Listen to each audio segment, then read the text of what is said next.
There could be Chow in the game. Is there a Chow Garden in this game? No. Oh god, come on bro, why are you holding out? This game looks like it's literally built for a Chow Garden. Just imagine going behind that waterfall like in Sonic Adventure 2 and having Omo Chow tell you which way to go for a Chow race or karate. Dude, even Sonic himself agrees with me. Ian Flynn actually wrote a lot of like kind of dialogue for Sonic to just say to himself. Like, and one of them was, I love "Oh, that. this island seems like it would be a great place for a Chow Garden." But despite this clearly massive blunder from Sega, I'm actually more hyped for Sonic Frontiers than I've ever been. And considering what I said about the game a month ago, I'm really surprised to be saying that. Especially since the new info we've gotten on this game over the past month hasn't really been anything mind-blowing or substantial, but rather a bunch of little things that has been building my hype and reshaping my opinion of what this game will be like. Like finally figuring out what the hell you're doing in this game, which is defeating bosses and completing various challenges in order to collect portal gears to then unlock a cyberspace level, which are these more traditional Sonic Generation-esque levels that were first shown off in a Nintendo Direct Mini at the end of June. I have no idea why they decided to save such a major part of the game to be revealed like 3 to 4 weeks after the initial reveal of everything else, especially when that part of the game is essential to explaining what you're doing in the game overall, which is a pretty important thing to have explained in an initial gameplay reveal. But at the end of the day, a reveal for the game doesn't matter if it ends up being fun when it's released, and based off the info we've gotten since June, I genuinely think this game is going to be a good time, and possibly my favorite experience with a new Sonic game since Sonic Mania and Sonic Generations. Because not only do you have this wide variety of different things you can do to progress the story, such as defeating bosses, completing puzzles, completing time trials, and of course playing through the cyberspace levels, but we now know through various interviews that you don't need to do all of these different things to progress through the story, and you can personally focus on any aspect of the game you want in order to progress. You could possibly beat the entire game without doing cyberspace levels, but instead focusing on combat and puzzles more. Maybe you hate the combat in the game and you just want to do puzzles in cyberspace. Maybe you're too dumb to figure out how to turn a statue 90 degrees and want to progress only through combat and cyberspace. And you could probably skip another one of these things if you want to progress through Big the Cat Fishing. Yes, it's been confirmed that the first alternative playstyle from the Adventure series that they are finally bringing back into the franchise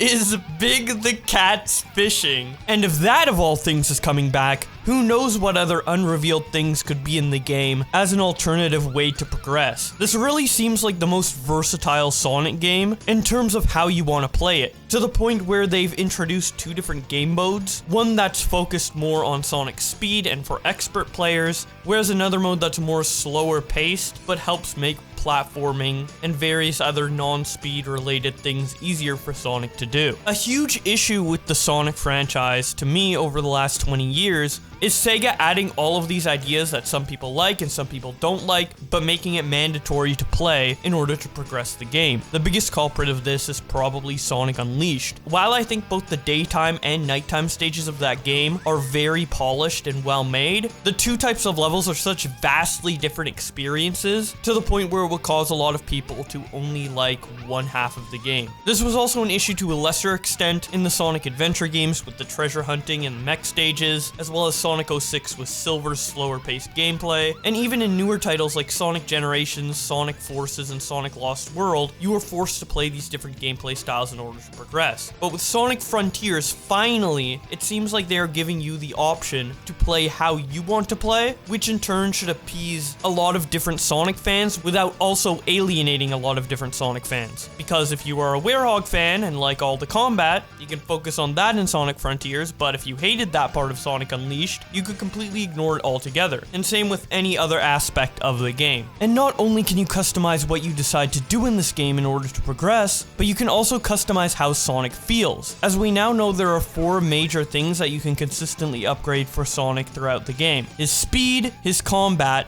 his defense, and his rings. So if you want to be a more combat-heavy focused Sonic, similar to a power character in Heroes, Shadow in Sonic 06, or the Werehog in Unleashed, you can max out your offensive and defensive stats. But if you'd rather be a speed demon to traverse the world at a faster pace, or blast through those cyberspace levels, you could opt to upgrade your speed or rings as well. And the reason you'd want to upgrade your rings in particular is because there's a new feature in this game where if you hit a certain threshold of rings, your boost will be upgraded from the small boost we've seen in the footage to a more faster boost similar to Sonic Unleashed or Sonic Generations that we got to see in the CGI teaser for this game. But in addition to these multiple ways and playstyles to progress through the game, you can also customize Sonic's moveset. In the previous video I mentioned that in a leak for Sonic Frontiers, a playtester mentioned how there's a skill tree to unlock different moves, and that has since been confirmed. So over time, as you gain experience, you get stuff like the Psy-Loop, the big flurry kick that was shown off in the trailers. Basically, all of these combat moves can be unlocked, and that's initially what I thought it was only going to be, just more combat options. But with the skill tree, we now know that there's also new movement options added to the game as well, one of which being the drop dash. And if the drop dash is in the game, I would imagine that some form of momentum is also in the game, which if you didn't know, the potential lack of momentum in the game was my biggest critique from my last video. You can watch that if you want to hear my thoughts on that more in depth. But regardless, I think some of my criticisms from that previous video have been potentially remedied to an extent due to the existence of this move. Now, we haven't seen it in action, and the drop dash so far has never been in a 3D Sonic game, but with how that move works, I would find it very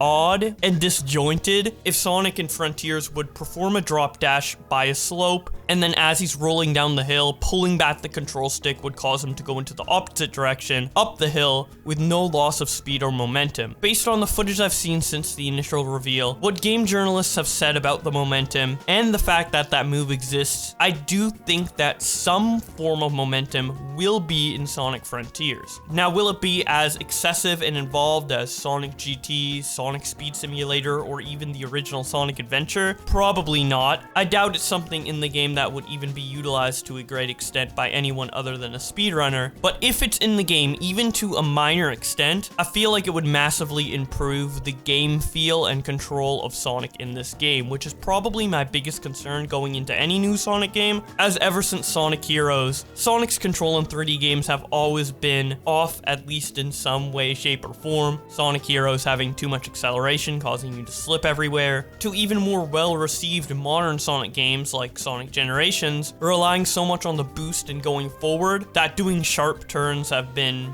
butchered, which doesn't really matter for that game's level design, but in Sonic Frontiers it does, as the game is now open world instead of a set track to run down. Which means that the levels that are set tracks to run down, the cyberspace levels, can now potentially be designed in a way that isn't restrictive to Sonic's limited movement in the previous Boost games. Now, realistically, most, if not all, of the cyberspace levels in this game will be designed with the same philosophy as Unleashed, Colors, Generations, Forces, but with Sonic's more exploration-based moveset designed for the open zone in Sonic Frontiers, as well as the fact that all of these levels are going to be based on Sonic's memories, which means it's going to be based on past Sonic games, I do see the potential for some more unique cyberspace levels. For example, we already know that there's going to be sections of the open world that Sonic can climb up or parkour on the wall off of. So if there's a cyberspace level based on Sonic Lost World, maybe there could be specific walls that you can parkour off of, just like in that section of the open world we saw in the previous footage, and the levels could be designed in the Mario Galaxy cylindrical way, just like they were in Lost World, making for a more unique level that still fits within the confines of what they're going for. This would be a great way to keep to the theme of Sonic remembering his previous adventures and reliving them, without making boost versions of Green Hill for the millionth time. I know that revisiting past Sonic stages is a big critique for this game and the Sonic fanbase, as the last decade of Sonic has relied on reusing these levels, but if they approach reusing these stages by not only reusing the level themes but also the mechanics from the original game's levels, I think it could add some freshness to the game that, while not as fresh as a brand new original level, could still be really fun and engaging. Like, imagine seeing a 3D version of Studiopolis from Sonic Mania, or having Grand Metropolis from Sonic Heroes come back